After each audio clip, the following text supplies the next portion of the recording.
First, Super Mario Galaxy changed our perception of how a 3D space could be navigated. Upside down, right side up, it was all fair game with its gravity-defying hijinks that challenged us to put our minds on hold and allow our instincts to take over. Less than 3 years later, the mustached mascot is taking to the cosmos once again with a much leaner, meaner disposition. But is it enough to keep the game from feeling like a glorified expansion?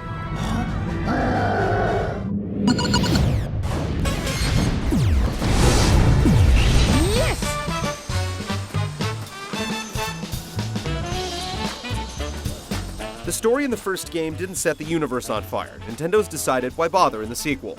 Instead of a convoluted explanation for why a plumber could possibly find himself in space, the sequel falls back on the tried and true, with Bowser attempting to hatch yet another harebrained scheme that somehow requires that he take Princess Peach along for the ride. It's membrane thin, but this is one of those rare cases where less is more. This ideal carries over to the design. Gone is the hub area from the first game that acted as a portal to each stage, and it's been replaced with a traditional menu system that shows you each world laid out along a clearly defined path. After each completed star, you're transported back to a spaceship shaped like Mario's noggin, where you can collect extra lives and examine the trophies from your exploits before heading back into the fray. Within each of the 6 primary worlds are galaxies, or in the traditional sense, levels. You can collect a few stars from each, including special prankster comet stages that become unlocked as you get cleverly hidden comet coins. These provide an excellent risk-reward proposition, as there are times in the more difficult levels that the last thing you want to do is go out of your way to find a trinket. Just like the first game, many of the levels have multiple parts that require finding star-shaped transporters that send Mario careening to the next chunk of land. The downside is that many times this structure limits your ability to go back and pick up missed doodads.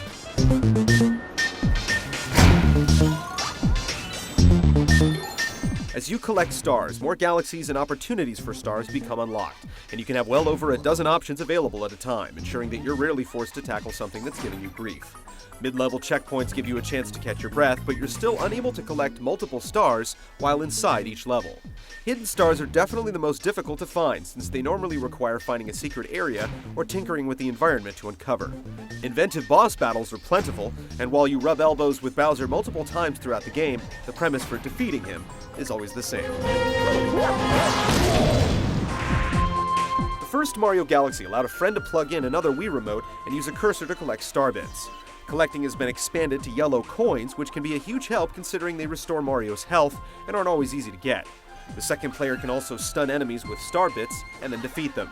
It goes a long way towards engaging the second player, but it can also make things significantly easier since the levels don't change based upon the number of players. If you've played any previous 3D Mario game, then you'll know what to expect from the total playtime. You can head to the final showdown after collecting 70 stars versus 60 in the last game, but there are scores more to acquire after that for the completist.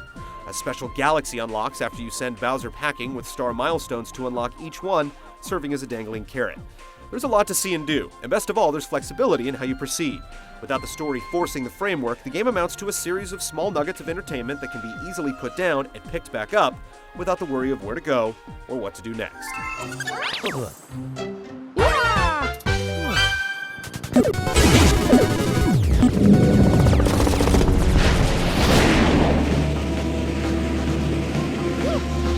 At this point, it's already well documented that the controls in 3D Mario games are about as responsive as they come.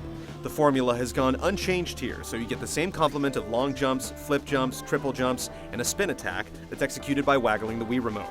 These are the primary tools, and a creative mind can find multiple ways to reach a desired location. Power-ups are a big part of any Mario game. While a few return, the new ones are far more versatile than they initially seem. The drill power-up, for instance, is one of the best in the game, and the levels designed around it will make you look at video games in a whole new way.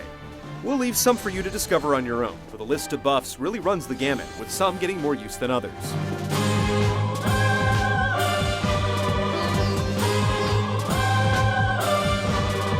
The difficulty is all over the place. You'll be able to attain many of the stars in a try or two, but some are absolutely devilish, requiring pinpoint precision and exacting play.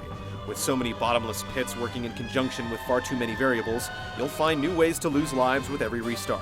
It's a good thing that finding extras is so easy. You can obtain several with every trip back to the ship, and most of the more difficult stages will have a 1-up mushroom placed somewhere within easy reach. The ones that don't will test your mettle, and don't be surprised if you lose 20 lives or more before finally nailing them. The prankster Comet stages are like an abusive relationship.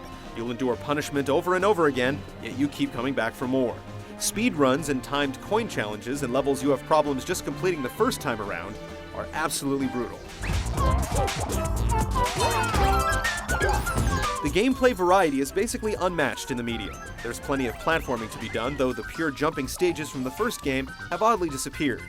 Then there's racing, flying, swimming, shooting, puzzles, and just about any other gameplay type you can think of. Every last one is airtight. There's no Motion Plus support, but the sensitivity on the default Wii Remote makes it seem like Nintendo has some programming tricks it's not sharing with other developers. Yoshi has been in 3D Mario games before, but the little green guy really struts his stuff in Super Mario Galaxy 2. In addition to his ability to triple jump across long distances, he can swallow just about anything in the game and turn it into ammo or star bits. His tongue also comes in handy for grappling onto flowers.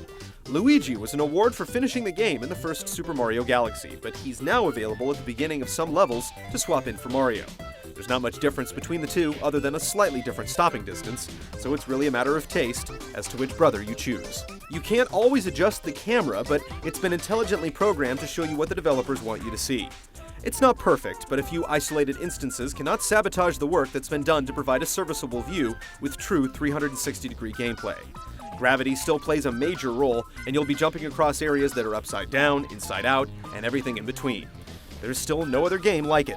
As challenging as it can sometimes be, Super Mario Galaxy 2 manages to hit the sweet spot in terms of difficulty. With so many stars open at any given time, you never have to torture yourself. Some objectives require precision play with unforgiving consequences, but the responsive, accurate controls are always there to eliminate excuses. It's a game that's a lot less about figuring out what to do, and more about having the skill to do it.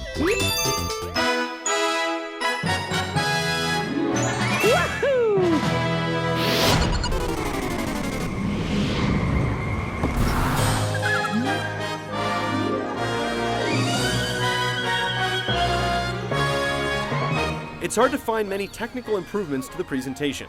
It's the same engine that powered the first game, so you get the same good and bad. Aliasing can be awful at times and textures can appear blurry, but it runs at a rock-solid frame rate and includes some interesting effects here and there, like fur shading and persistent footprints.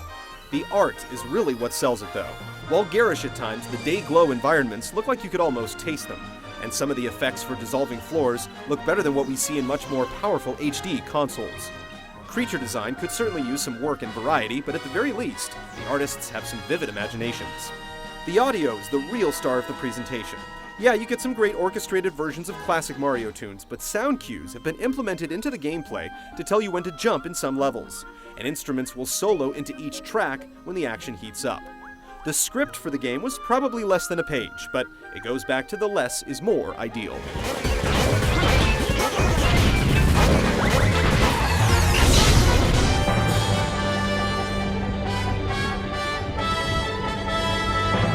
Super Mario Galaxy 2 is one of those games made for the game player, and not necessarily the game fan.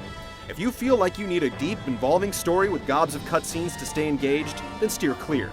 But if you play video games for what makes them different from other entertainment mediums, put aside a few days on your calendar and get ready for a top-shelf gameplay experience.